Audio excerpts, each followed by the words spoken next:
Let's talk about North Carolina's 2024 secondary, Tar Heel Nation. You don't want none! You don't want none!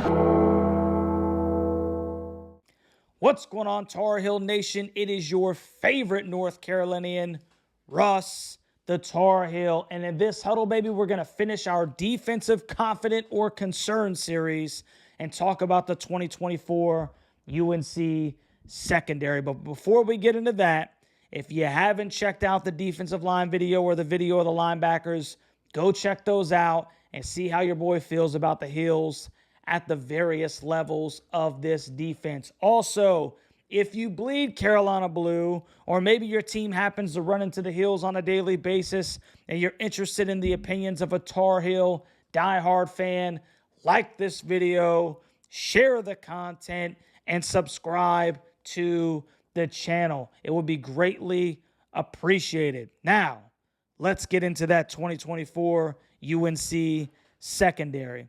And we'll start with the corners here.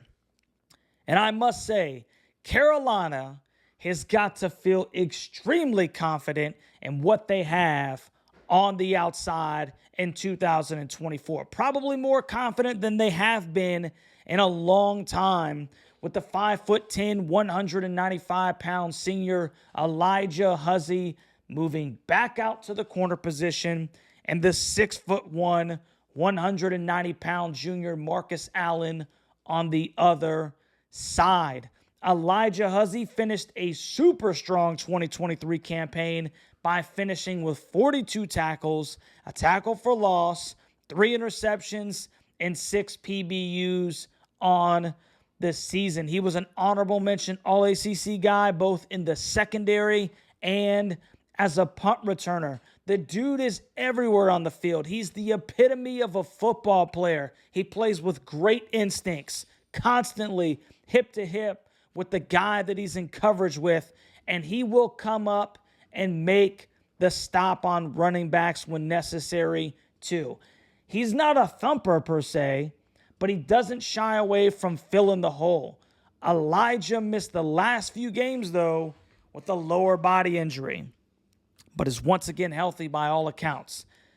Then you've got the high 3-star Marcus Allen, who finished with 49 tackles, 8 PBUs, 1 interception, and half a TFL. And that's with teams seemingly often completely avoiding Marcus's side of the field for large portions of the game. Now, Carolina seems they've added some depth with 5'11", 190-pound JUCO transfer Tyrone Stewart and sophomore Trey Miller. I think those are the guys that are really going to fill out that 2 deep this year. Trey's only 5'9.5", 180 pounds, but the dude has shown himself to be very instinctual, very fluid in the hips. He can change directions on a dime due to that shorter stature. The lack of size is going to hamper him in some areas against obviously bigger receivers, but you can bet that he's going to be in the vicinity. And the dude is a competitor, man. You love that from your island guys. Now, moving inside to the star position, it's going to be an interesting battle between 6', 200-pound junior DeAndre Boykins, who was my favorite defensive player back in 2022. He's going to be battling it out with sophomore Caleb Koss. Now, DeAndre was a high 3-star prospect and one of the better defensive players back in 22, but then he got that season-ending injury in 2023 at the beginning of the season, and he sat out basically the whole year.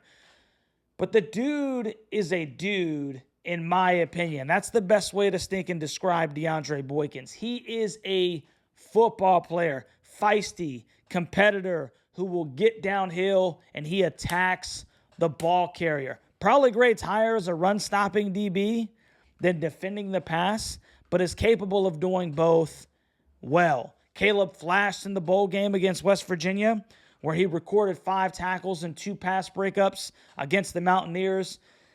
It's going to be interesting to see how Caleb recuperates and catches up after a long baseball season. He also got injured, which cut that baseball season short.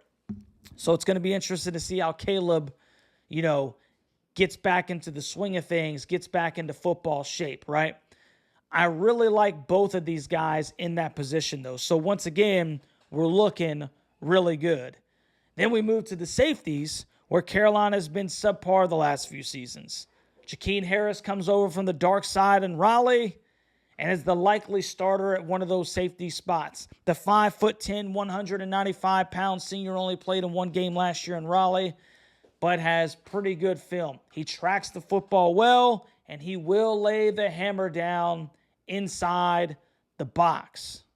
The guy that I think gets the nod at the other safety position is going to be another smaller dude, 5'8", 195-pound Ontavious Stick Lane, who in 2023 posted 62 tackles, 3 tackles for loss, 1 PBU, and a forced fumble. He had one of the bigger hits in the spring game, just absolutely laying the wood to one of the backup running backs, drawing the oohs and ahs from the crowd. So you got two guys that are not afraid to stick their nose in there and fill the hole.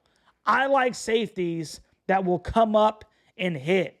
A little shorter than maybe you might like for guys playing over the top, but I do believe they're capable of great things. Behind them, you got guys that are probably a little bit, more ideal in stature. 6'2", 195-pound Will Hardy, who was a high 3-star prospect. And then you got freshman Malcolm Ziegler, who was the 194th highest rated player in his class coming out of high school. So Carolina should be pretty good in the 2 deep across the board. This may very well be the best secondary Carolina has fielded in the MAC 2.0 era. A lot of experience as the starters and competent guys behind them. We didn't even go all the way down the stinking roster because they're so stinking deep with youth guys, highly rated football players. So if the defensive line can provide any kind of push, it could be a big year for these guys with some, as we like to call them in the secondary, Oskies. My level of concern for this unit from 1 to 10 is probably only going to be about a 3. I love what we have out at the corner position, right? Both of those guys are very capable of locking people down.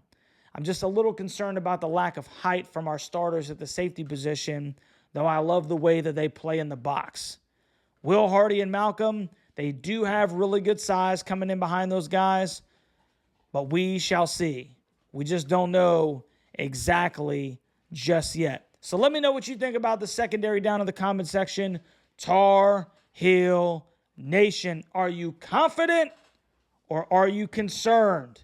Please like, share, and subscribe to the channel, and we'll catch you on the next one, Tar Heel Nation.